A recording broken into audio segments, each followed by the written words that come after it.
When you live a notorious life, you're more feared than respected. See my face? The most vicious. The most violent. Love, hate, kill, take. The most dominant. Who the f are we? You get what you want because you take what you want. You dig? Gangland's most notorious.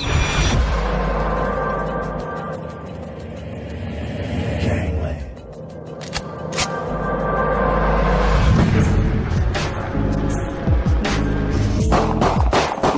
There are about 1 million gangsters stalking America's streets.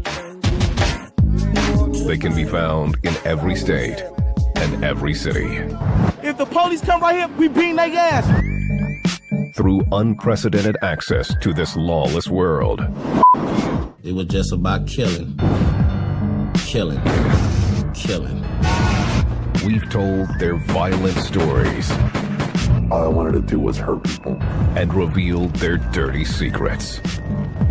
If they were making fun, but they did something serious to us, we'd burn them alive. Along the way, certain gangsters stood out due to their frightening and vicious ways of life. Now, for the first time, Gangland has gathered the most hardcore G's to reveal. My most notorious.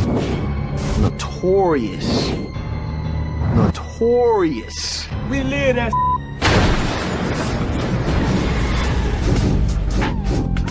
Grammy-nominated rapper Snoop Dogg was born and raised in the ganged-up neighborhoods of Long Beach, California.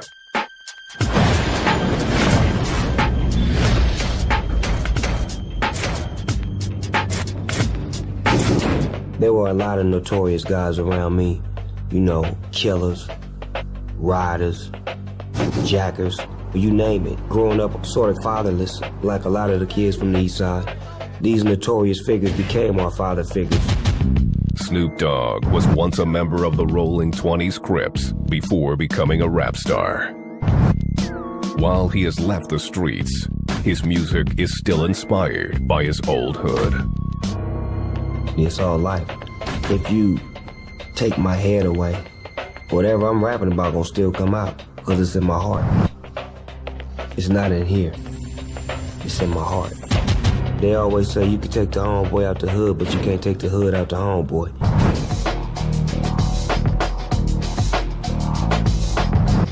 The streets also provided inspiration for gangster rap pioneer Ice-T.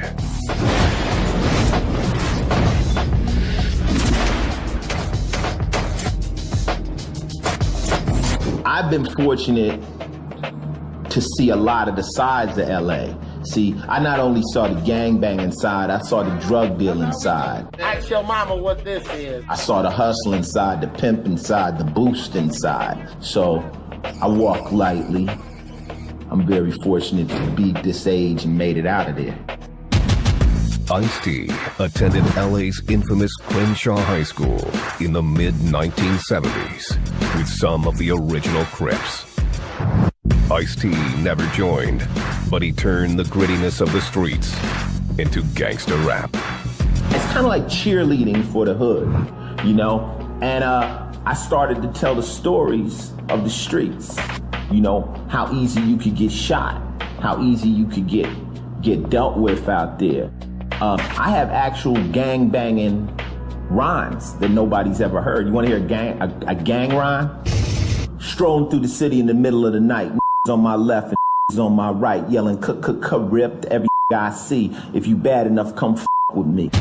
Camera's looking for what the camera's looking for. Snoop Dogg and Ice-T rhyme about notorious G's from two categories: gangsters that take orders and gangsters that give them.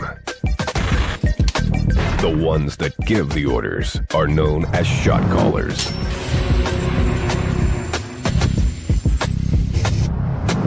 Shot caller. Those are the people in the set that can actually make things happen. Those are the people you need to know. Once you become the shot caller, the whole world knows.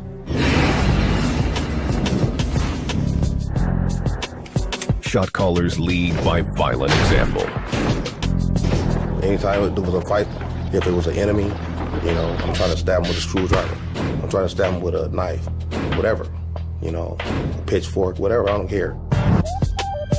But only one can be considered the most notorious. I didn't have a heart, no compassion for anybody. In my own way, I felt I was the Black Scarface.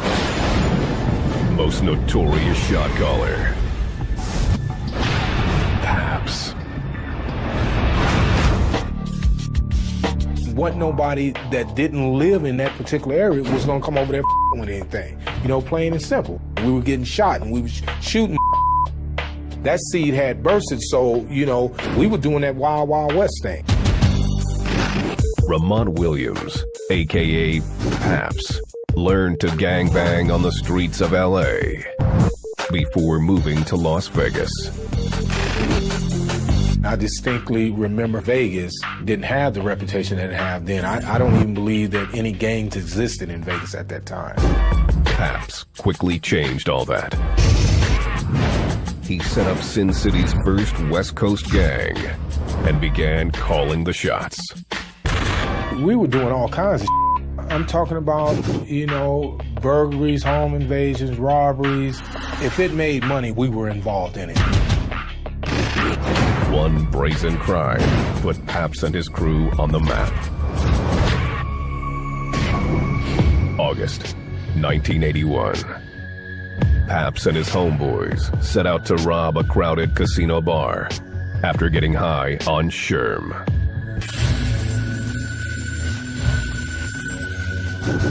He ended up in a shootout with the cops.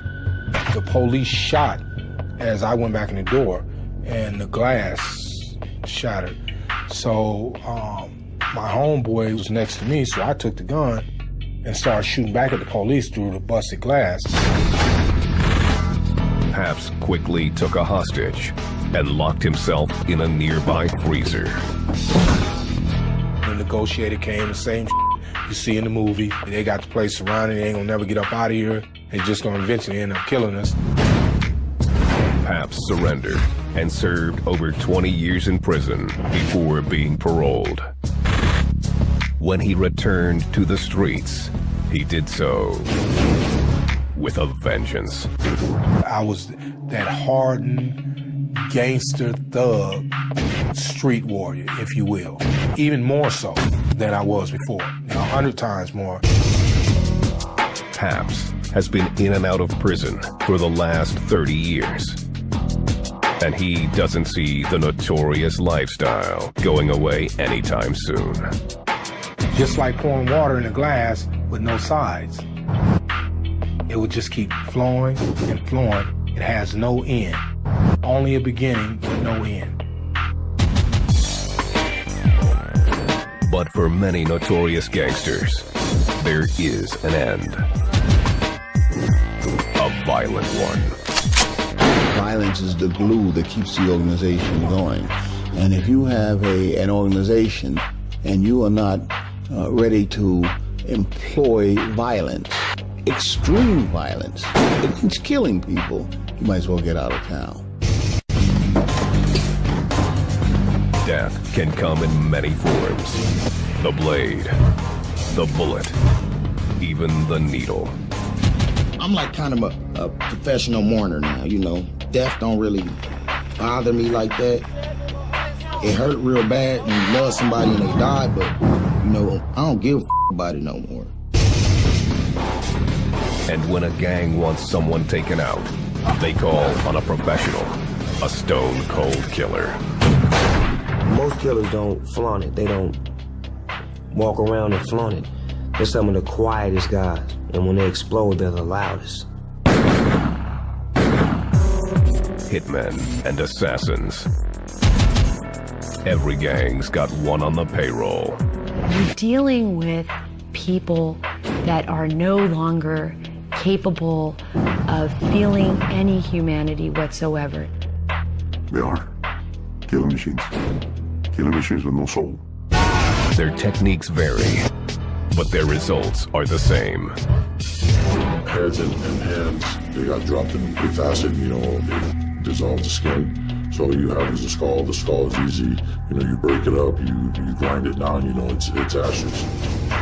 But from the arms, legs, and torso, I started cutting up pieces that were small enough a bird, a crow, or, you know, ants will eat them real quick. Few killers have revealed their true identities to gangland, but one didn't hesitate. That's my mentality. I'm gonna hurt you or do something real seriously to you where you can't come back. Most notorious killer, Scarface. Richard Merla, aka Scarface, got his first taste of blood at age 17 when he shot and killed the stepfather of his pregnant girlfriend. I was a black sheep for the family. And I just took the, you know, wrong direction, and ever since then I just been in and out of jail and prisons. In 1999, Scarface was recruited by the Bandidos motorcycle gang. Soon, the gang tapped Scarface for a bigger role. Every time he needed something done, and I'm talking something dirty, I'm the first one he would call. August 16, 2004, 3 a.m. Scarface and some friends were drinking beer in a backyard when one of his buddies picked a fight. The friend didn't realize that he had challenged a hired gun. It was a fist fight till the knife came out. I just grabbed it and I just started stabbing her. And once I saw blood, that was it. There was no stopping me. His victim died on the driveway. Scarface now resides in a Texas prison where he is serving a 40-year sentence. He is eligible for parole in 2027. I wouldn't want to get out because I got one thing on my mind, and I'm telling you the truth. I wouldn't want to get out. So I'm better off in here.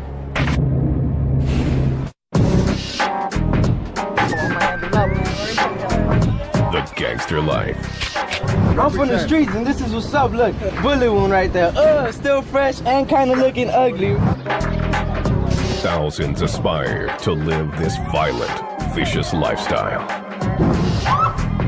The hood is where true gangsters are made. The hood is the jungle. So the most vicious, the most violent animal is gonna survive. This the biggest hole you ever seen. The street has its own laws, its own government, and even its own military. Gangs. There's a lot of politics that go on in there, and gangs are a big part of it. You better respect them. They're like the army. On the front line are the street soldiers. The street soldier is someone who's always on call, ready to go get it done, no matter what time it is. You need somebody hit, you need somebody touched, you need somebody scared, you need somebody shook up. That's what a street soldier does, by any means necessary at all times. Every street soldier has one thing in common: a fierce loyalty to his hood. West Sound. Real crip, Compton. It's not only his home, but also his livelihood. You got your blows, your rocks, or your weed. That's how we do it. Look at that. Most gangs rely on the money they make selling drugs. And soldiers will do anything to defend their territory.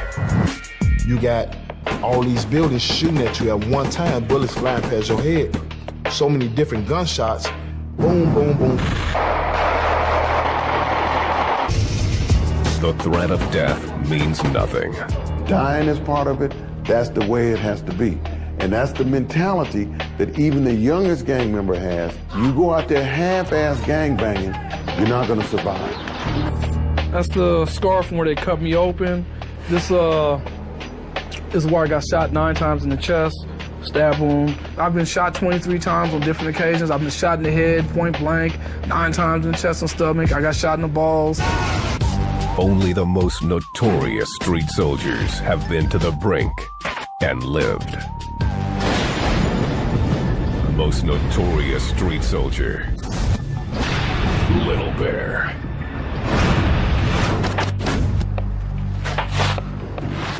My stomach right here and my intestines, they're all plastic. This is like plastic right here. I can't really feel this area right here. Few have paid more of a price than La Gran Familia's Hugo Rocha, aka Little Bear. Despite his injuries, including damage to his hearing and speech, Little Bear feels lucky to be alive. To tell the truth, when I started gangbanging, I told my dad I wasn't gonna live to be 18. Growing up in Atlanta, Little Bear was introduced to the gang by his friends. We'd be tagging, smoking, drinking, skipping school. I mean, we'd be breaking into houses, stealing cars. In 2003, Little Bear was outside his girlfriend's apartment when a rival gang member rolled up and pulled a gun. He shot me. He shot me in my leg. When I first started running, that's what made me fall. I got back up. He shot me 7, 8 more times in my stomach. Little Bear was rushed to the hospital and slipped into a coma.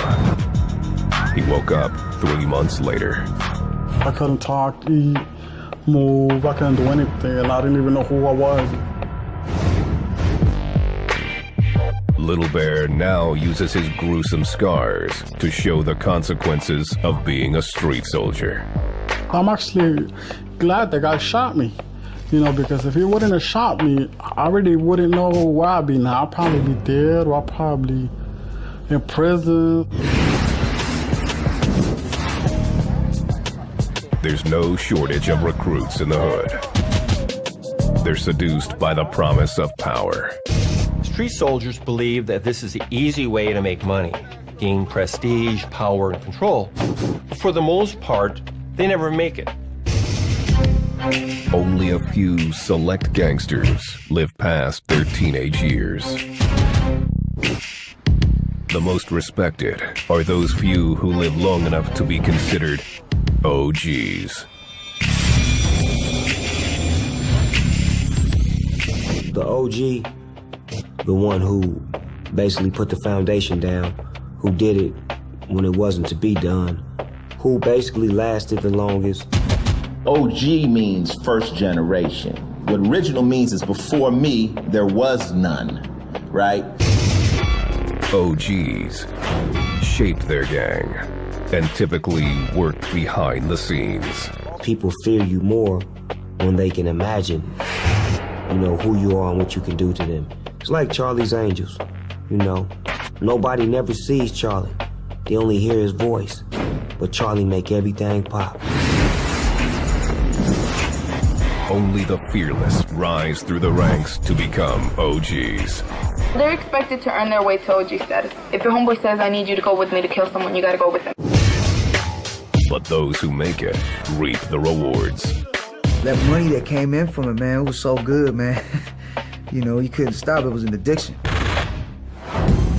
Gangland's most notorious OG stands just 5 feet 5 inches tall. But he's known as a giant in San Francisco's Chinatown. The world is under my feet. I'm not thinking I'm God, but in this city, I'm the man that called a shot. Most notorious OG, Shrimp Boy. I run this city. Who can tell me something I cannot do? Nobody. Raymond Chow, aka Shrimp Boy, started his ascent at an early age. By the time he was a teenager, Shrimp Boy was a trained martial artist. He was also a vicious street soldier with San Francisco's Hop Sing Boys. I just want to be the best gangster, be the best fighter. You, in your mind, decided you want to kick my ass. In my mind, I'm killing your ass. Shrimp Boy became the gang's leader, selling drugs and making serious cash in Chinatown's illegal gambling halls. We involved with directly organized crime. We're dealing with drugs. We're dealing with money, gambling. Raymond was the hands-on guy. He was the one that personally involved in a lot of criminal activities, and he was the violent one. The money and power were irresistible. One dinner, we spent $30,000. Anything you dream of it. We go to bed with 7 girls. Ain't that fun? I mean, can you handle 7 girls at one time? No. Shrimp Boy's high-flying life came to a halt when he was imprisoned on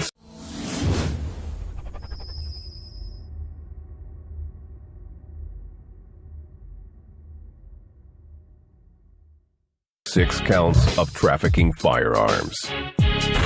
Now, Shrimp Boy says he's trying to go legit. I just want to be the normal people. Just be accepted by my community. Not to be alone like inside the prison. Is he just doing a good job of pulling the wool over everybody's eyes? Maybe he is. We'll find out if he ever gets busted again, I suppose.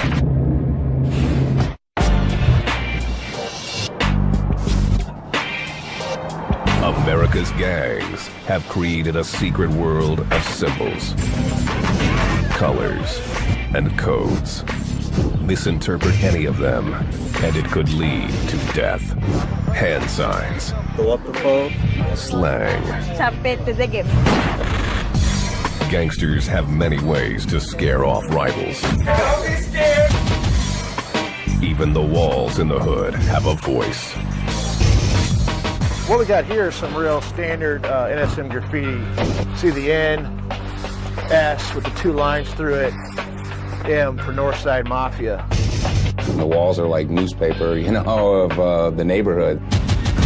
Tagging is just one way that gang members represent. Gang life, representing, tagging on the wall, spray paint, disrespecting, crossing out. That's all part of gang lifestyle. But tagging isn't limited to the streets.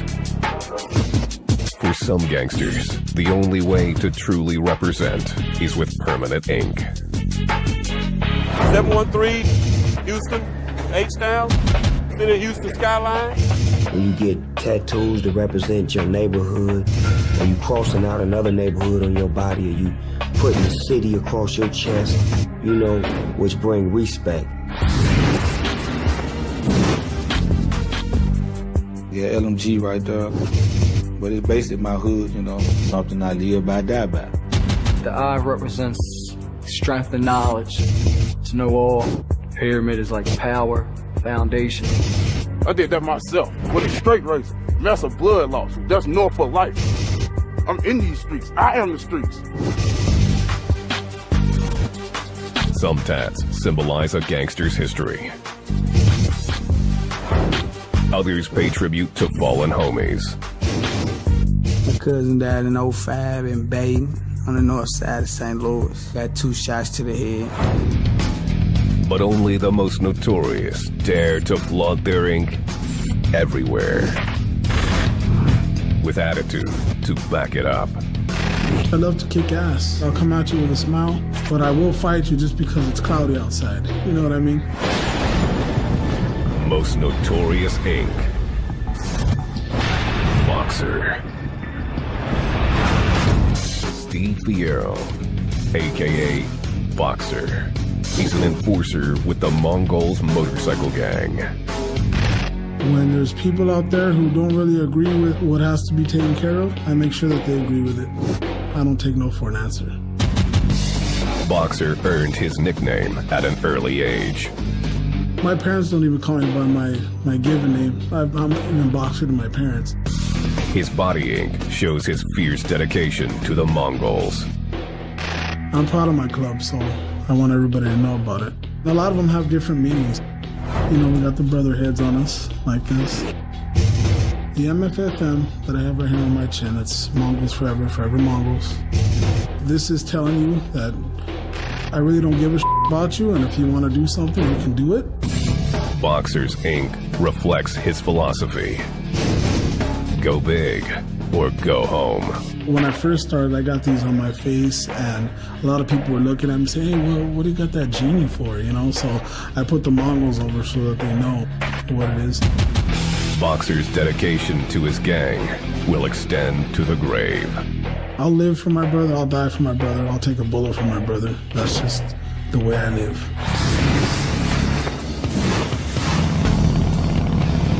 This undying loyalty is typical for all members of OMGs.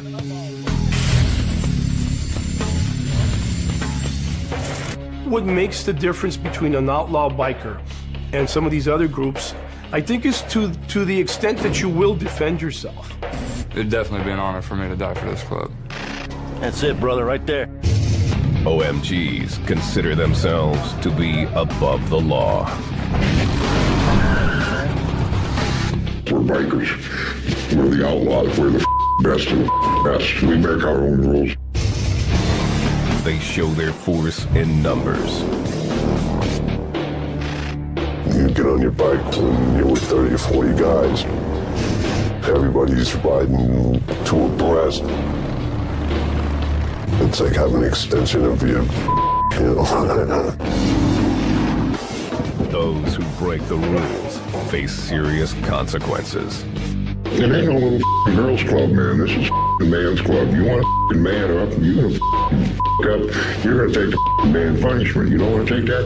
Take your little squat ass out the door. And those who dare leave the gang forfeit everything, even their ink. In their eyes, they own it. They'll cut it out or burn it out or grind it out of you. They'll take it back with a belt sander, or they'll take it back with a clothes iron. They'll put a hot clothes iron right on that tattoo and lift it right off your body. Only the most dedicated need join. Absolutely, positively. Most notorious biker, Jimmy D. Jimmy D. Gregorio, a.k.a. Jimmy D., spent more than 10 years riding with the Pagans on the mean streets of Philly. One for all for one. Let's die together, let's fight together, let's together. For Jimmy D., the Pagans were the doorway to a life of debauchery. If there wasn't group sex, I never would have joined the Pagans. It was one big orgy. Everybody get naked and jump in a pile. Life in the fast lane required a boost. For the Pagans, that came in the form of methamphetamine. Meth is the key drug of most motorcycle gangs, most bikers. It keeps you up, makes you party longer, makes you ride longer. Jimmy D cooked pure meth for the gang. They then developed ingenious ways to increase profits, cutting the meth with different substances, including baby laxative. Mannitol. And the best part is, people used to do a line snort, a line of meth, and have to go to the bathroom. And when they went to the bathroom, they would come out and go, man, that's good stuff, I had to go to the bathroom. Little did they know, it was because they were doing baby laxative. Jimmy D was making so much money that he caught the eye of the Italian mafia. Nicky Scarfo was the boss of the Philadelphia mob. At some point, he decided that we were going to pay a street tax to the mob to be allowed to deal drugs in Philadelphia. He lost his mind when he thought that he could shake down the Pagan Motorcycle Club for street tax. Jimmy D responded by kidnapping 2 mobsters and shooting one of them in broad daylight. And I got out of the car and shot him in front of the cops. Jimmy D's stint in jail was short-lived. The time meant nothing to him. When the Pagans go to take care of business, they go to take care of business. Repercussions don't matter. Results don't matter. It's brotherhood.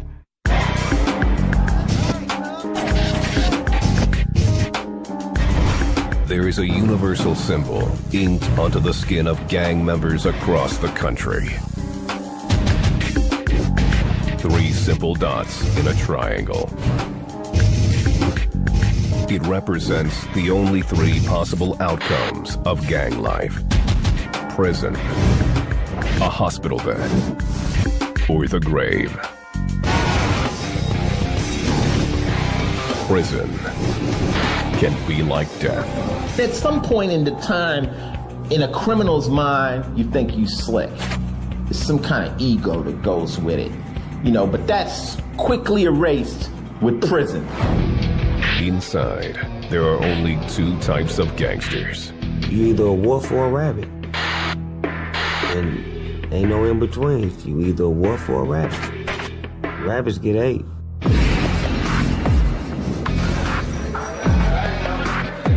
Prison life is strictly divided along racial lines.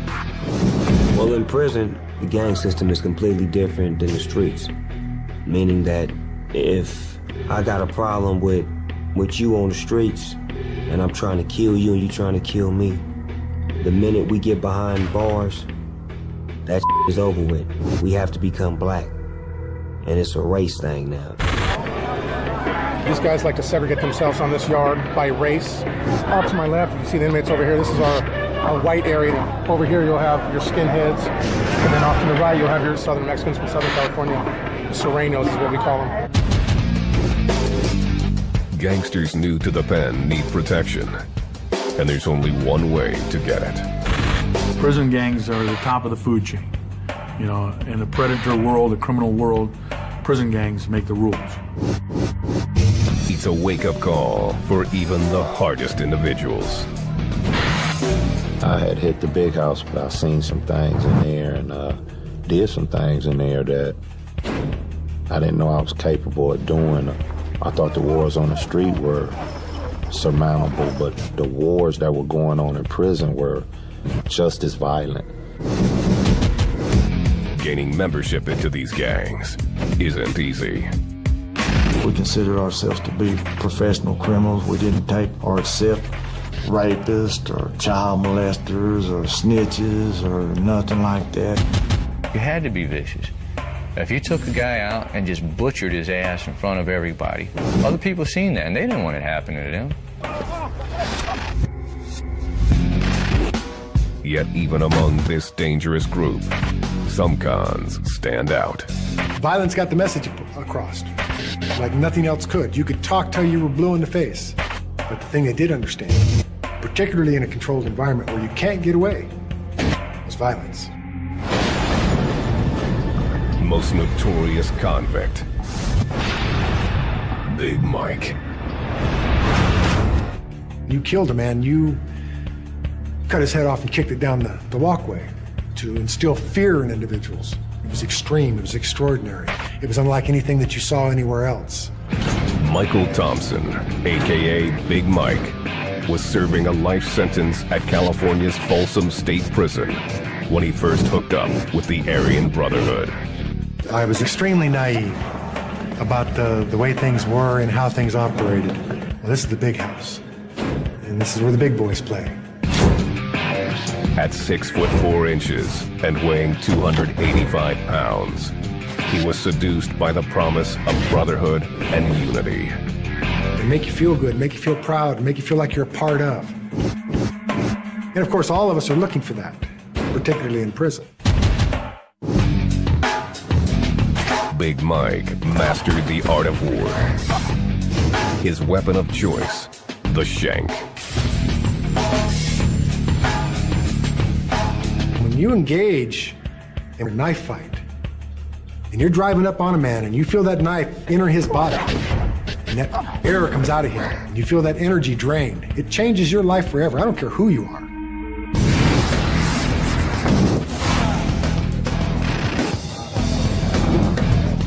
When inmates are released, they take the racial hatred they learned inside back to the streets. You're gonna have hate anywhere you go. Just because there's mansions down each side of the street doesn't mean you're not gonna find hate. Hate's all over the place. And nowhere is this hate more prevalent than with white supremacist gangs. White power! The white power movement comes in many forms, from white robes to shaved heads and combat boots. I have skinhead across my knuckles. I have Sieg Heil across my back. Different German slangs, different Third Reich symbols. Most people will not even look at me twice without pretty much pissing their pants. White supremacists believe non-Aryans are less than human. Blacks wouldn't be a problem if they didn't rape our women, sell dope to our kids, impose their culture of theft, gangs, violence.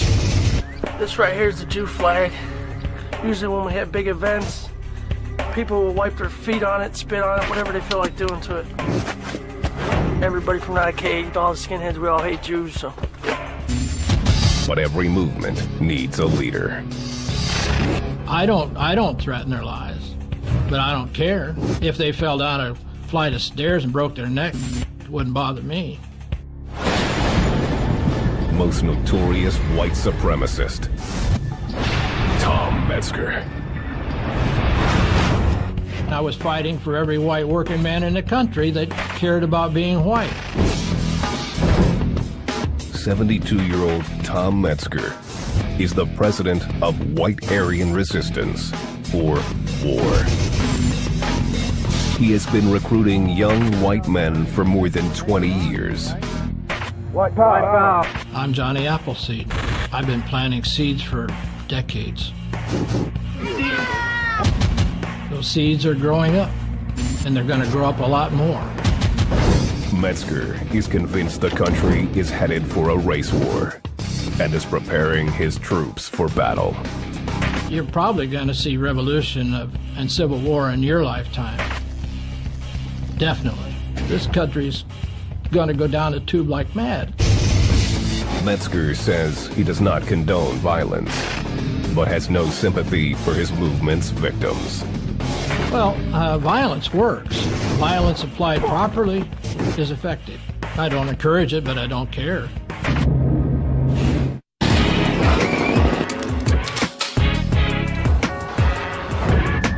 Notorious gangsters come in many forms. From shot callers, to street soldiers, to OGs, to killers. All we do is pull the trigger. They are all after the same thing. Respect. Respect. That's a small word, but it holds a lot of value. Respect can't be bought, it's gotta be earned. And the only way to earn it is the old-fashioned way. You gotta take it.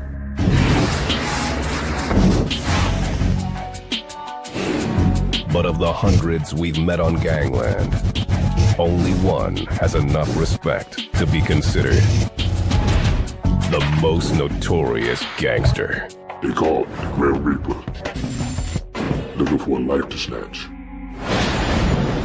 Most notorious gangster. Boone.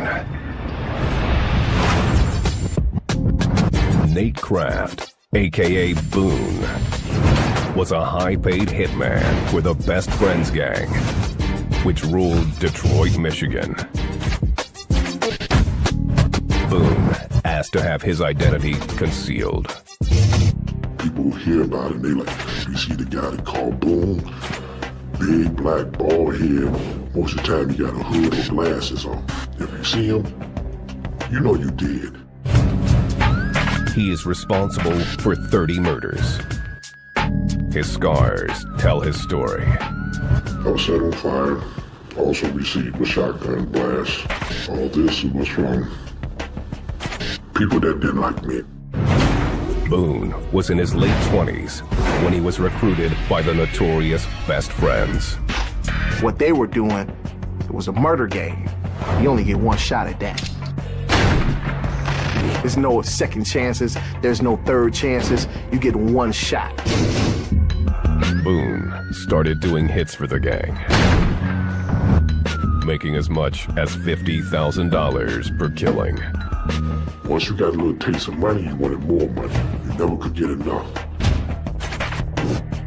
If you see a guy 19 or you see a guy 20 years old in a blazer with custom Louis Vuitton tops with gold rims and the car is just banging a sound system that's louder than Joe Louis Arena, you know what's going down. Boone didn't just do it for the money. He took pleasure in making his victims sweat.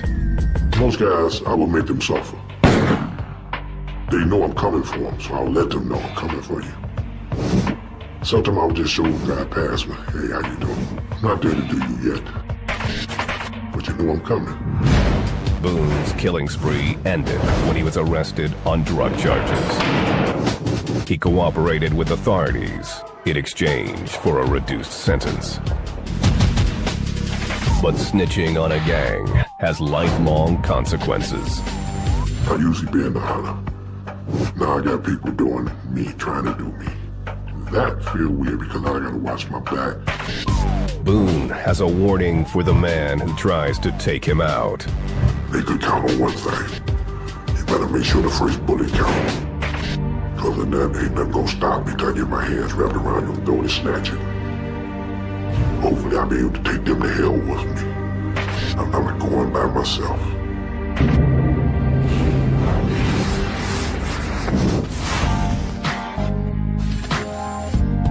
Snoop Dogg and Ice-T have climbed from the depths of the hood. But even so, the realities of the notorious life aren't far away. One of my boys just got killed last week. You know, so you get these calls, man. It's like, what's really going on, man? What's really going on? It's not a game, and it's not music, and it's not entertainment. It's real. Bullets pop, and they don't have no names, and they coming. Their advice for those who aspire to be the most notorious: take heed and choose wisely. In the minds of those soldiers, they feel this is a real war. You dig? And how do you stop a war? I wish I knew. I wish I knew. Yeah, I did join the gang, and I went through it the hard way. And I had to learn and understand that it started off as family, and then it ended up as, you know, money, and then it ended up as, you know, greed. And all of those things make for one thing: death. Period. What kind of candles do you want on your cake? What you want them to read on your obituary?